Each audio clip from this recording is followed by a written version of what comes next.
Is there strength in forgiveness? You might think that forgiving means forgetting, or that it minimizes the issue, or perhaps you believe it weakens your feelings, or even invalidates them, leading you to hold on to grudges.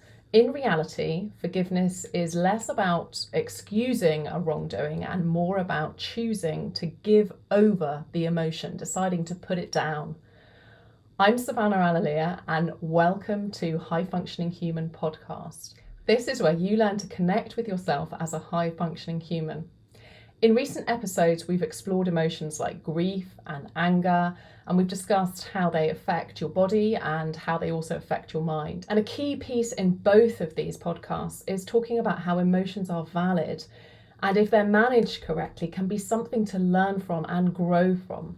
And today I want to speak about the next stage of this growth, and that is forgiveness. And this process takes you from suppressing those difficult emotions and holding them in your body to finding peace through forgiving both yourself and others. To forgive is to let go, is to give yourself back your power around something that has a hold over you. And this is a super important step to becoming a high functioning human, because it's about learning to live in the present instead of being stuck in the past.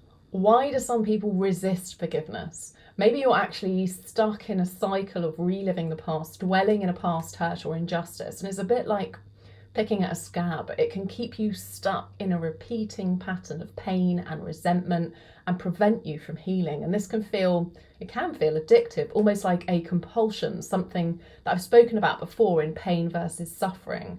And when you recognize this cycle of forgiveness, it can help you to step out of suffering and reclaim your power. Forgiveness is as much about yourself as it is about the other people involved. Often when you come to terms with another's actions, you can hold fast onto resentment or judgment or anger towards yourself as a way of almost measuring yourself against others, holding yourself to impossibly high standards as a form of punishment for the situation that you found yourself in. Maybe you've been conditioned to see yourself as unworthy or undeserving due to previous experiences, and holding on to those feelings of guilt or shame help you to stay stuck in those situations. In these situations, forgiving yourself feels a little like letting yourself off the hook too easily, even though you're only trying to connect to healing in yourself. And once you realize that holding on to guilt or anger is actually stopping your growth, you can begin the journey towards your self-acceptance and understanding. And as you do all the emotional work, it's important to acknowledge that there are also often physical symptoms of resentment that show up in your body.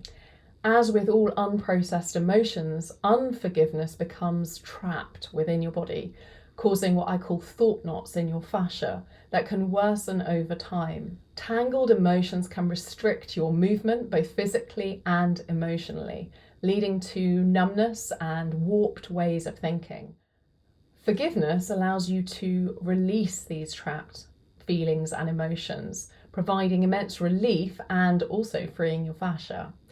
Avoiding forgiveness can also be about control. You know your pain, you know your anger, you know your grief, but what happens when you move past them? Well, you know yourself.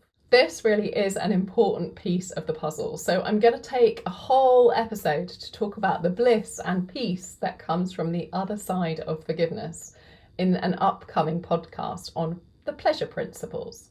So let's look at some of the actionable steps that you can take towards forgiveness, where you can start today. Let's start by reframing blame. So stop blaming yourself for the pain caused by others and forgive yourself to reclaim your worth and your strength.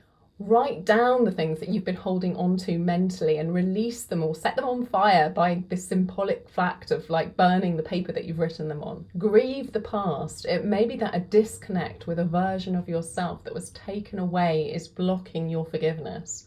Grieve for that person, give them love, and recognize that you're still the same person even if things have changed. Accepting and mourning the past helps you to embrace your current journey. Find connection. Trauma often makes connecting with others really challenging, so start with small steps by reaching out to loved ones or trusted friends and build up that sharing in a safe space. Make sure that you're rekindling and nurturing healthy relationships. This will help you to regain the confidence in others. And of course, make sure that you're doing fascia release. Support your body with regular fascia work practices to help you untangle those thought knots and release the emotions that are stuck in them. And obviously, practice gratitude. Be grateful for yourself for overcoming the challenges that you've been through and for getting through the difficult situations. Forgive yourself for making choices under stress and appreciate the growth that you've experienced. Forgiveness at the end of the day is a choice to put down an emotion that no longer is serving you. That, in fact, is hindering you. So be brave. Forgiving yourself and others reclaims your identity, your self-worth. In this way, forgiveness is the ultimate strength, letting you live fully and freely without letting emotions or physical pain define you. If you're on this journey to forgiveness and seeking support, my Face Symmetry program is super helpful in providing a gentle, holistic guide to working through stuck emotions using fascia release techniques. And by releasing these burdens physically, you can create a path to release them emotionally too. Remember, trust your instincts and follow your intuition because the world needs your voice and the magic it brings to us all. Jump on my mailing list to stay reminded and connected with all of your intuition, plus some special tips that I will only share in my emails. I look forward to chatting with you next time on High Functioning Human Podcast. Take care and talk soon.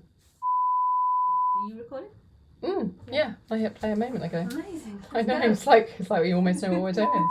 This is where you learn to, I'm making stuff up because we're not there yet. It's about how emotions are valid. Yeah, it is. It's how emotions are valid.